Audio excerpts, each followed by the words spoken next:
Today we're looking at a record-breaking roller coaster coming to the UK, and it will comfortably beat Hyperia's records as we finally have some more insight about the statistics such as height and speed, along with the design and the storyline. Riveting stuff. Jokes aside, this could actually be one of the best roller coasters ever built. And don't you worry, we're going to be looking at the latest details and some concept renderings.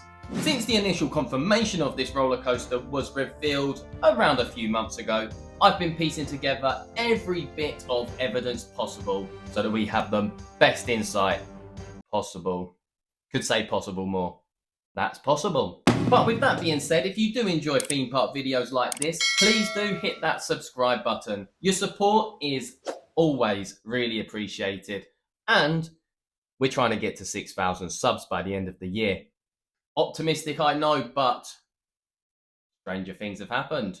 Now, first off, what is it? To get you up to speed, we are very confident that it's going to be a Back to the Future themed roller coaster, and this is due to Hill Valley High in the concept art clear as day. But most of you already knew that. Along with that, we also have this brilliant POV by Amusement Insider. For reference, again, it's all conceptual, but their predictive POVs tend to be fairly accurate. So I will leave a link to that video in the post description below, along with multiple other sources. Now back to the Future theme. That was well weird to say. And this will most likely feature trains themed to DeLoreans, the iconic cars that travel time. And I'd assume these would be modified, stretched versions of the iconic whip to transport multiple guests back in time, both for the purpose of the storyline and, well, for throughput. I think the DeLorean only seats 5 people, so not okay. And I expect this to be kind of like Rock and Roller Coaster at Disney's Hollywood Studios, but instead of us all being VIP guests transported to a concert, we're probably there to help Marty and Doc, classic UK, getting free labour. And if you'd want to do an unpaid favour for me, hit like. Dribbled a bit. Let's say if we can get over 127 likes, and I'll do a follow-up. I'll just get on with the video now. Do you know what time it is? Time to look at the coaster itself. But the coaster model itself looks to be similar to Fast and Furious Hollywood Drift, currently under construction over at Universal Hollywood, which is another car-themed Universal launch coaster, this one with rotating cars, which is a point that is quite important for later in the video. I think some of you know what's coming. But for now, we can predict a launch coaster most likely manufactured by Intamin, because Universal have worked with that company quite a few times for rides such as the Velocicoaster, the Hagrid's ride, and moving on. And then still looking at the roller coaster itself, I believe for thematic consistency, it's safe to assume that the coaster will reach speeds of 88 miles per hour on that launch, because that's quite a critical point of the film's plot. Now watch it be a 50 mile an hour launch with some sort of theming piece saying it's going 88. I'd be fuming. If that happens, I will literally get a Mickey Mouse tattoo in protest. Ooh, you're hard. Now, whilst the topic of height is something I plan on addressing later in the video, I'll quickly reference this, as in a recently publicised planning application by Universal, you can see that they're planning to build very tall. So, it'd be perfectly feasible for Universal to build a coaster reaching a maximum speed of 88 miles per hour, which in turn would comfortably beat Hyperia's current record of 80 to 81 miles per hour. But it's safe to assume that this roller coaster could simultaneously break both the height and speed record for roller coasters in the UK, as if they didn't need to steal more shine from Merlin. And then looking at the layout of the roller coaster, it looks like the first launch would send you straight into a spike. And reaching a speed of around 88 miles per hour, you would need to have a spike up to 300 feet tall. And those silly old wasps over at Universal Great Britannia have applied for permission to build roller coasters up to 115 meters tall. That's around 377 feet.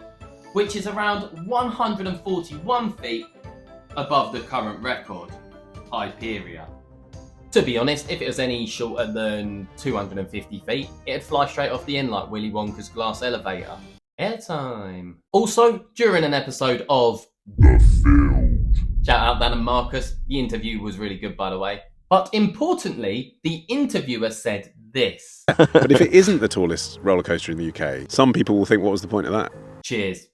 Alton's crying now. But it is a good point to raise that the general public will be expecting the biggest and the best from this project, as this is an American company coming into the UK and they kind of have a reputation for going deeper and better. So I think this is a very valid point to indicate that we could very well be looking at the tallest and fastest in the UK. Another good point, I should say. And then the final juicy part.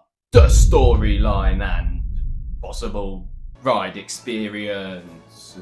As aforementioned, the launch will likely be 88 miles per hour to simulate that of the time-travelling DeLorean in the films. I've also hypothesised that the spike is likely to simulate the point in which you flash to the past, in a potential genius use of that weightlessness you get on a spike. You know that point in the film where Marty reaches 88 miles per hour, it all flashes and he drops into the past. You know, where the current surrounding area isn't so built up anymore. He doesn't recognise it, but he's in the same place. This spike element could be used to further simulate this moment in the films where you jump back in time.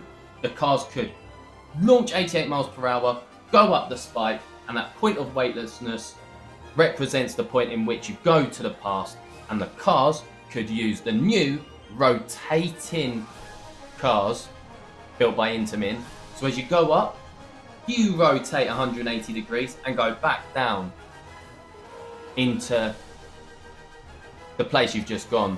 But maybe using a switch track, you could move on to a different part of the layout. Not as stupid as I look. And then you'll continue to go through the main part of the layout through inversions, tight turns, and potential airtime moments, as shown in this point of view.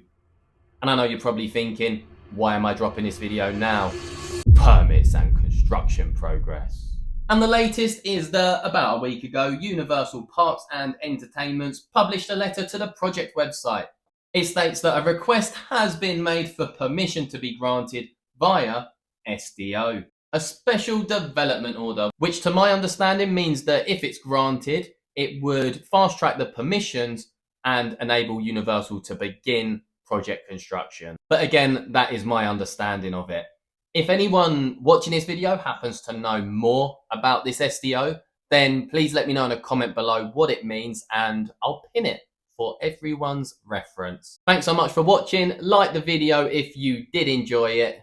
Ciao, legends. That was good, wasn't it? Please, sir, can we have some more? You don't have to call me sir. But here's your link. Click it. Sir Pun a lot would sound cool though.